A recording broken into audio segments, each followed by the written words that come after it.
Hey guys, Claude. Hey Claude, it's your boy Gary, back with another video. Today, I'm gonna be reacting to his story, another reaction video.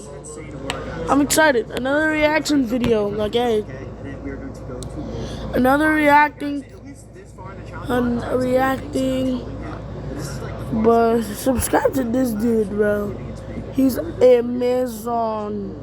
He's actually amazing. 5 million. So the first video is called "The Ground Swallowed My Brother." Let's react to this one.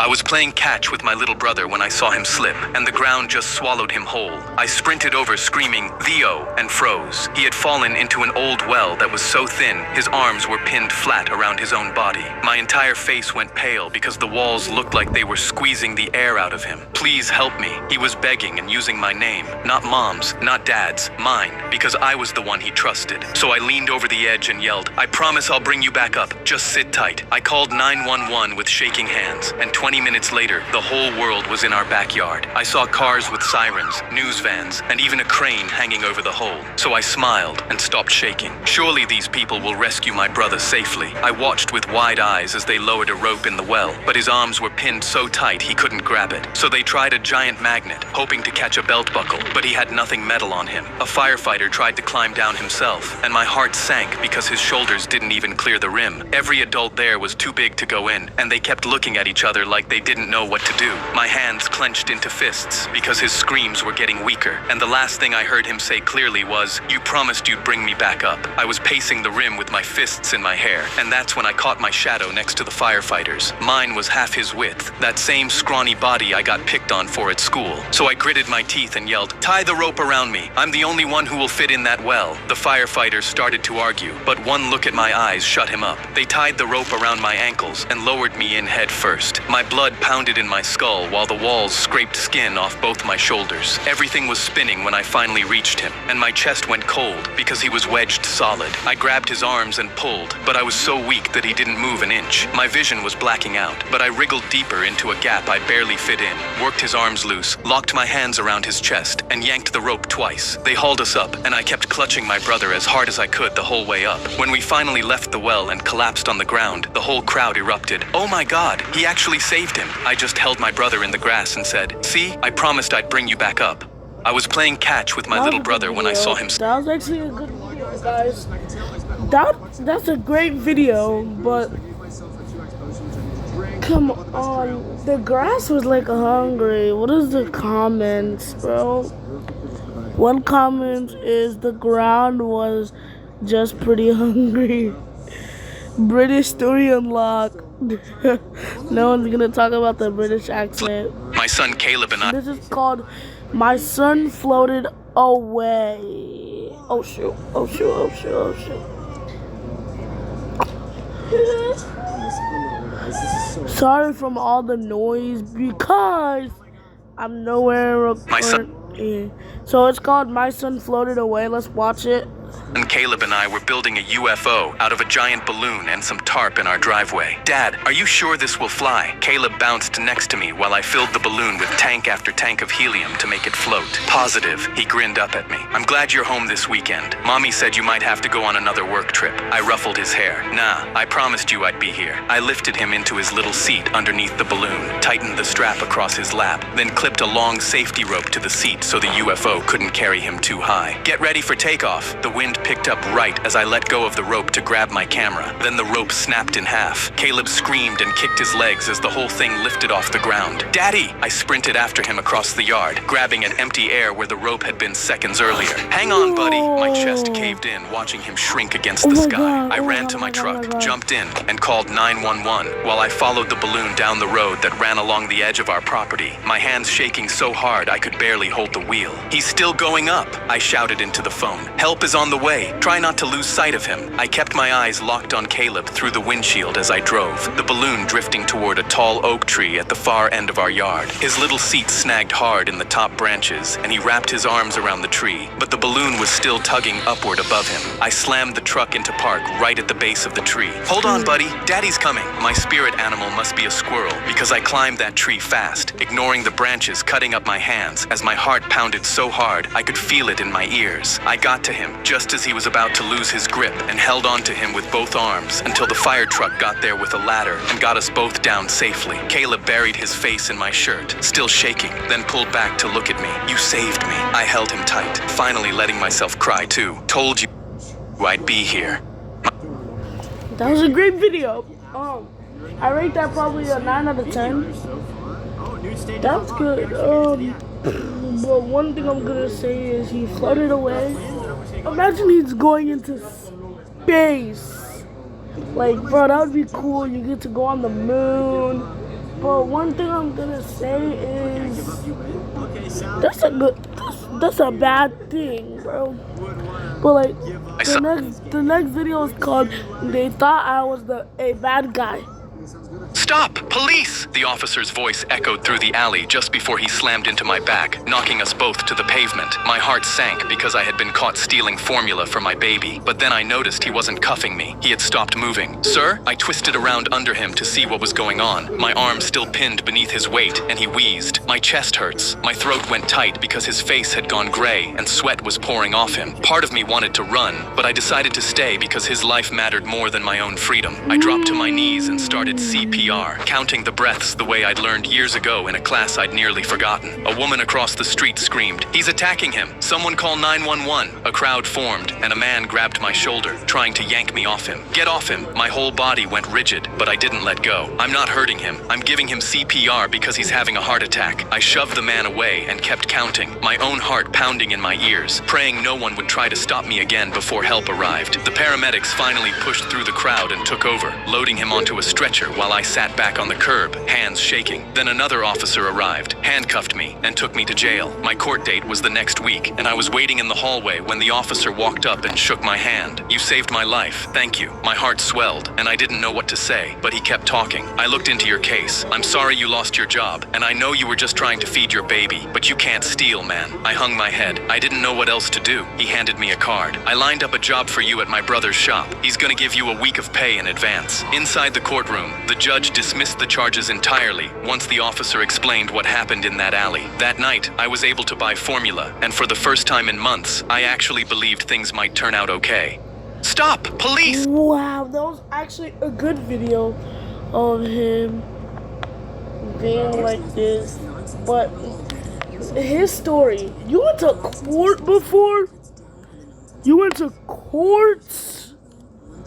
The officer's voice echoed through the alley. So crazy. Oh God, oh God, oh God, oh God, oh God.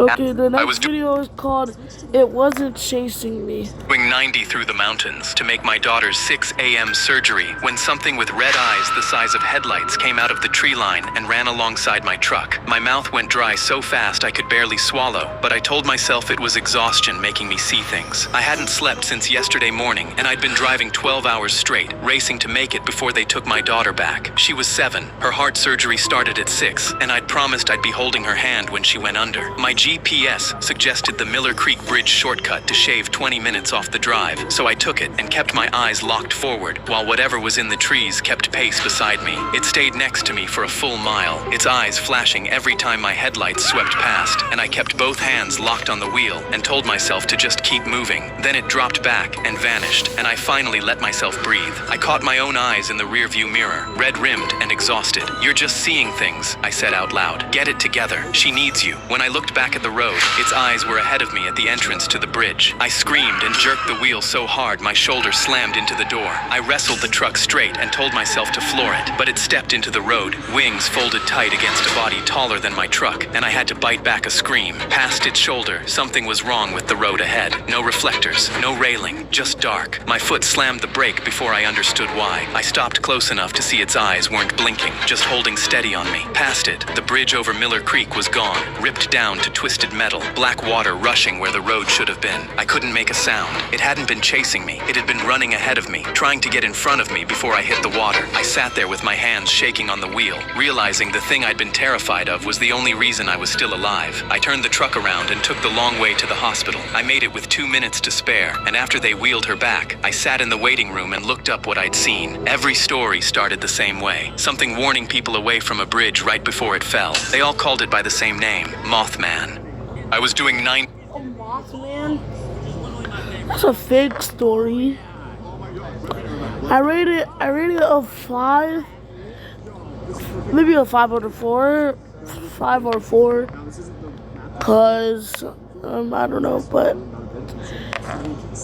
next video. I walked into the bathroom at my best It's called The Door Wouldn't Shut. friend Lewis's house, ready to prove once and for all that Bloody Mary was fake. Lewis leaned against the doorframe. You really think you can do this? I crossed my arms. It's not real, Lewis. It's just a stupid mirror. He smirked, then reached past me, flipped off the light switch, and pulled the door shut behind me. Okay then, get in front of the mirror and say it 3 times. There was a tiny bit of light from the hallway bleeding under the door, and I could barely see myself as I stared into the mirror. Bloody Mary, Bloody Mary, Bloody Mary. Nothing happened at first, but then I heard it. It sounded like someone was breathing from somewhere behind me in the dark. Lewis, quit messing around. Lewis's voice came muffled through the door. Dude, I'm not doing anything. I think I hear something too. A chill ran down my spine, and I spun around because I was sure someone was standing right behind me, but nobody was. I turned back to the mirror, and that's when I saw a shape moving behind my own reflection. My heart fell out my ass, and I lunged for the doorknob, but the door wouldn't open. Lewis, the door's stuck. The light started flickering, and I panicked so bad that I started throwing my whole body into the door.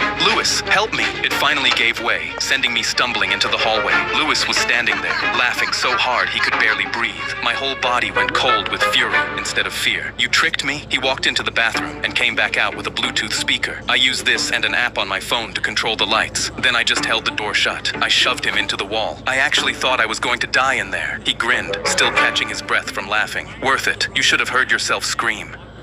Yo, that's a good prank. I should do it on my sister. Which I gotta wait for that prank. Well, you know already. Next video.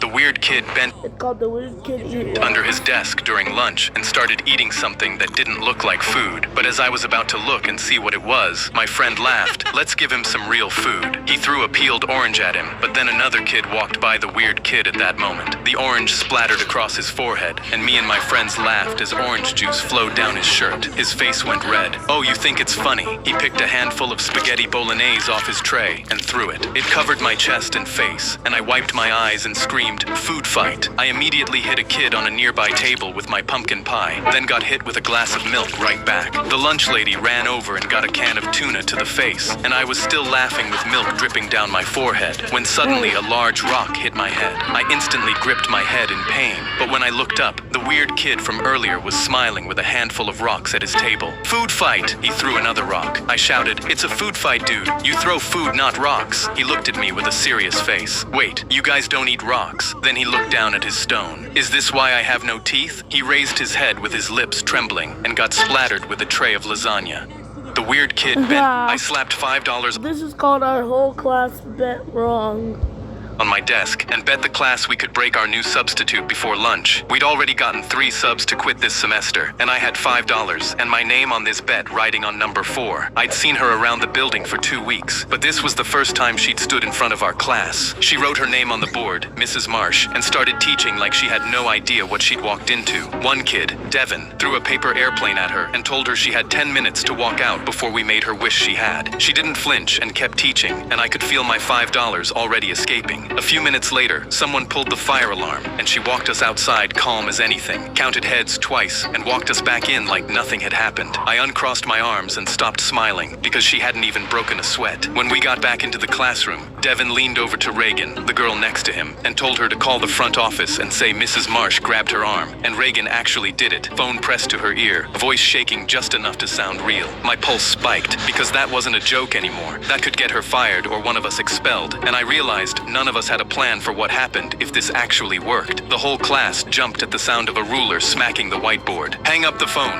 Mrs. Marsh said. "I've seen enough." My chest finally unclenched, because whatever came next, at least it was over. She pulled a folder out of her bag, our names already written inside it, dates already logged. "I'm not your sub. I'm the new principal. I've been documenting this class for 2 weeks, including that call." I sat there frozen, realizing my name was probably already in that folder before I ever put $5 down. She turned to Reagan. "Hang that phone up for good, or I add this to your file too." Reagan dropped it like it burned her. The color drained from Devin's face. Because we hadn't been betting on a sub, we'd been betting on the principal, and she had it all on paper. My $5 circled right at the top. I slapped $5 on my desk and bet Loki deserved it. He actually Loki deserved it, okay? the class. But My arm jerked. the sub made fun of me. A bark shot out of my mouth before I could stop it. The substitute's head snapped toward me. "What was that?" "Sorry, I have Tourette's syndrome, so sometimes I can't control what I say or do. The jerks and sounds are called tics, and they just happen on their own." She crossed her arms. "Yeah, right. If you want attention that bad, come to the front, and I'll make sure you get it." My throat tightened, but I had learned a long time ago that arguing with adults about this never worked, so I walked to the front of the class, even though I knew that stress always made my Tourette's worse. Standing in front of 20 other kids was about to prove that. She pointed at me. "Go ahead and start your little performance." My shoulder jerked hard, and a sharp bark cracked out of my throat. A few kids laughed, then my neck twisted sideways, again and again, faster each time. "You're doing that on purpose, aren't you?" My chest tightened, because people accusing me of faking it always hurt worse than the tics themselves. "No, I'm not," she laughed. "Yeah, right. Tourette's isn't even a real thing." My face burned with embarrassment as the tics kept coming, one after another, my body completely out of my control, while she stood there smirking. Then this kid in the back stood up and barked loudly on purpose. "Is Tourette's contagious?" Another kid jumped up and started jerking his arms around. "I've got it too!" Within seconds, half the class was on their feet, yelling and twitching. The substitute threw up her hands. "Sit down, all of you!" But nobody listened. That's when the principal walked in. "What is going on in here?" The substitute tried to explain, but the kid in the back shouted over her. She made him do his tics in front of everyone and said Tourette's isn't even real. The principal glared at the substitute. "Get your things. You're done here." He had security remove her from the school, and she was never allowed to come back. My arm jerked and a bark shot out of my mouth. Good. I would never want a person like that.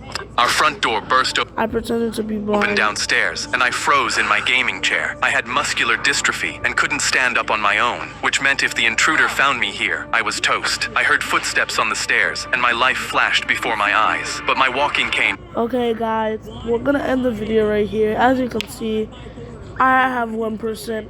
So, guys, like, subscribe. Thank y'all for watching. I will see you in another video. Bye!